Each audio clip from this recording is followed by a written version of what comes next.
Hi and welcome, Martina here. Welcome to my stop in the Merakiversary YouTube hop. Incredible. Crafty Meraki is 3 years old or young, and Bindu, the owner, she never stops to amaze us, right? This time she came up with something really innovative and great, as I believe, because she also came up with papers that match perfectly to the stamps and especially dies in the line. So you have the Spring Wonder dies, and then you can get this effortless artistry paper collection with already pre-colored images, perfectly colored, perfectly stamped images, which you can simply die cut with the same die that also matches to the stamp.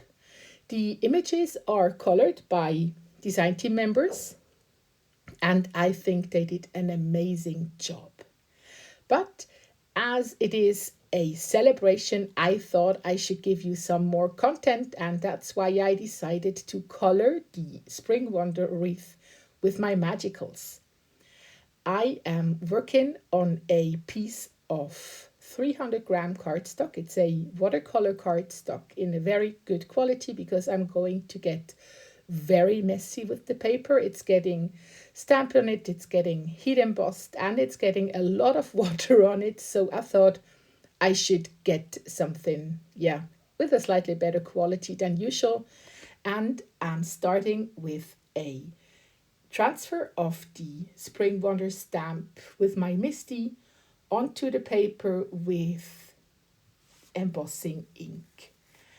As soon as I have transferred the stamp to the paper, I'm covering the whole embossing ink with some opaque bright white embossing powder. You can see it very well if you tilt the paper in the light. You see very well if you have powder everywhere, and also if you are in the process of heat embossing, you can tilt the paper slightly, and all the places where the embossing is shiny, it's molten, and where it's still grainy, you have to go over with the heat embossing tool again. As the preparation for my flower wreaths are done, I can now start to get my palette ready. I have umbrella drink pink, starfish foot fuchsia, clownfish coral, yellow tang yellow, teeny weeny bikini, moray eel mint, and dip a toe teal. I will make sure that all the names of the colors are also properly written in the comment section because my pronunciation and the YouTube translation tool, they are usually not best friends. And the magicals are all from Summer Break Set, and the sifters are all individually sold. You might also notice that I am keeping these small tape stripes from the hole part of the sifters. I just like to keep these holes shut when I'm not using the sifters because like that I keep my sifters kind of clean and tidy, and I really love them that way. And then I can start to color my wreath. I am going for a, well, not very complicated watercolored look. And I am starting with a layer of clean water, and I'm then applying some yellow on the inside of the wreath and some green on the outside. I'm trying to create a light wash because on one side it really helps me to see where the embossed areas are, so I know where I should add color and where I shouldn't add color. And it also takes everything very nicely together. It makes everything look like belonging together if it's like on that same color cloud. I hope this makes sense. And then I'm simply coloring in the images. It's really easy as it can be. For the flowers, I'm using the pink, red, and orange colors. I will be later using the yellow tones for the centers of the flowers and the bluish and greenish tones for the leaves.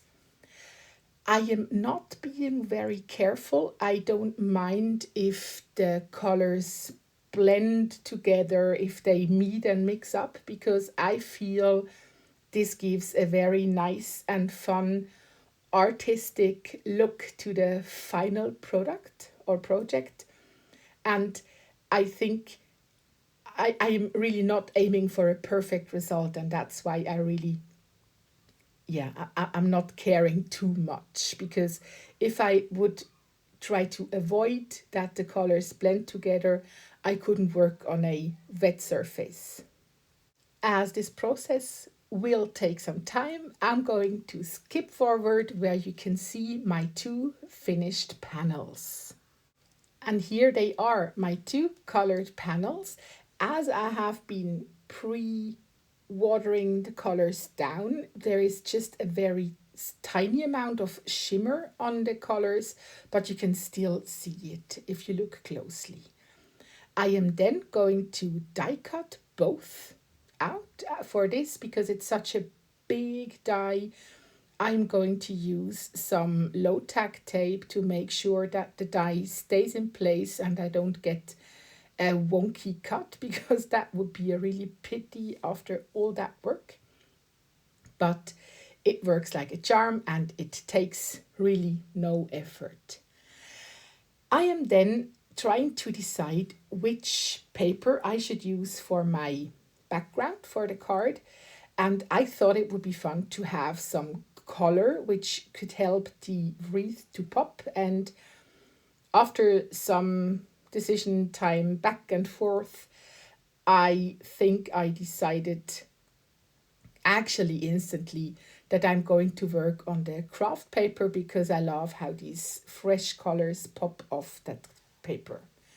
As soon as I have seen the die cut pieces on my craft paper, I knew that I didn't like that harsh line on the outside of the die cut between the heat embossing and the outline of the die cut.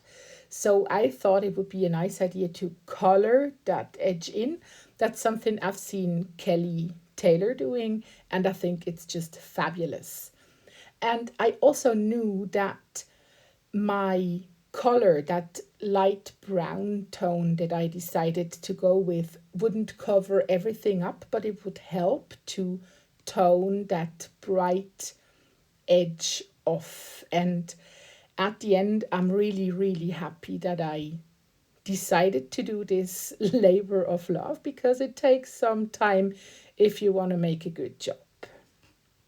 I have again skipped the video slightly forward so you don't get too bored watching me coloring, but I am done with the, well, toning down of the edges of my die cut piece, and I absolutely love the result. Even if you just see the two die cuts next to each other at the moment, I really like how the colors still pop, but it looks way more finished with the colored borders. I'm then just having a final decision if I should go with my still uncolored die cut or with the colored one, and I immediately knew that it's for sure the colored one. And then, as this is not something I do on a regular basis, I'm also having some minutes to decide how and where I should place the parts of my die cut, because I knew I want to have a part of the die cut on the card, and I've been thinking I could take these 2/3 of the die cut and place it on the right side of the card. But as you will see in a second, in the end, I decided to glue it to the left side of the card. That's something I don't do so often. I don't know why. I usually have the focal point of my cards on the bottom right corner. I don't know why, but this card is unusual in so many ways, and why not placing the focal point somewhere else? To glue my die cut piece down, I'm using the Burley Arts glue and just making sure that everything stays in place. I have then cut all of the excess die cut pieces off of my card base and had such a big piece still on my desk that I thought I could use a envelope with my leftover piece, and that's what I've been doing now, just gluing the leftover piece to the envelope. I have then taken the small word dies from the Spring Wonder die set, which match perfectly with the printed words in the EAP papers. And I am roughly cutting out a miss you word, and then I'm simply die cutting this out. I mean, creating a word or a stamped image for a card has never been so easy. I have then quickly cut my card base down, the top fold card, and mounted my background from the card, the craft colored piece with double-sided adhesive tape, to the card base. That's, I think, in 99% of times I work like this. I'm working on a slightly smaller panel and I'm then gluing the panel to a top fold card. I'm still hesitating if I should have my focal point on the left or on the right side of the card, but at the end of the day, it will be on the left side, as you see now. And I'm very happy with it. It's not my usual cup of tea, but I am really, really happy with it. I have then foam mounted the Miss You piece, and again, as this is the indecision card, I didn't know exactly where to place the Miss You because there were so many places where it could have been going, but I decided to keep it kind of in the line of the wreath, and I think that's a place where it's very nice for that die cut. And then I decided that my card should get some more bling, and as I didn't want to go with the usual gems, I did go with these absolutely amazing new Crafty Meraki bling thingies, which are, I mean, they are mirrory and colored and domes, and I absolutely love them. And I thought I could do some more labor of love on this card because, I mean, it's a birthday card for Crafty Meraki, so I can have some more seconds. And so I decided to glue one of these little pinkish orbs into each and every berry of the wreath.